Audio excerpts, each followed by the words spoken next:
ઇનાર્કો company private limited rubber factory Navapara. અમારે જે નવા રબર ફેક્ટરી જે પ્લાન્ટ છે એ અત્યારે ભોજપરા શિફ્ટ થઈ રહ્યો છે, એટલે કંપની વાળાએ અમને અમારી ઉપર એવું વર્કરો માટે ફક્ત એવા નિયમો લાગુ પાડ્યા છે કે તમારે બસ ભાડું, જમવાનું, ચાના અને નાસ્તાના બધા પૈસા દેવાના। જે કાર્મિક વાળાને બધી વસ્તુ ફ્રીમાં છે અને કાર્મિક વાળા કરતા અમે દોઢું કામ કરીએ છીએ, તો અમને એવા કઈ ફાયદા નથી મળતા। મારી માંગ એ છે કે અમને બસ ભાડુંની ફ્રીમાં થઈ જાય અને એ લોકો છે ને ચા માટે ની માટે અમને એવી સ્કીમો આપે છે કે તમે 26 દિવસ પૂરા ભરો ભોજપરા તો તમને સ્કીમ લાગુ પડે। હવે અત્યારે કોઈ માણસ એવું નથી કે ભાવનગર થી પ્રોપર એ ભોજપરા 26 દિવસ પૂરા ભરી શકે।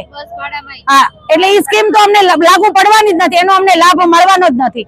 એટલે અમારો એવી માંગ છે કે અમે દિવસ ભરીએ કે ન ભરીએ, અમે જરૂરિયાત વાળા છીએ એટલે અમે દિવસો તો ભરવાના જ છીએ, પણ અમારી સ્કીમ નથી જોતી। અમારે 24 દિવસ થયા હોય તો અમને ચાનો લાભ મળવો જોઈએ। 15 વર્ષથી જોબ કરું છું।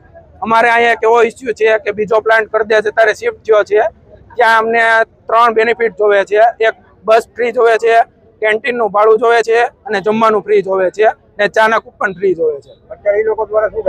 અત્યારે એ લોકો દ્વારા બસ ફ્રી ના પાડે છે, કેન્ટીન ની ના પાડે છે અને ચાના કૂપન ની ના પાડે છે અને પ્લસ 12 થી 15 વર્ષથી બધા કર્મચારી નોકરી કરે છે, કોઈ પણ જાતનો બેનિફિટ આપતા નથી।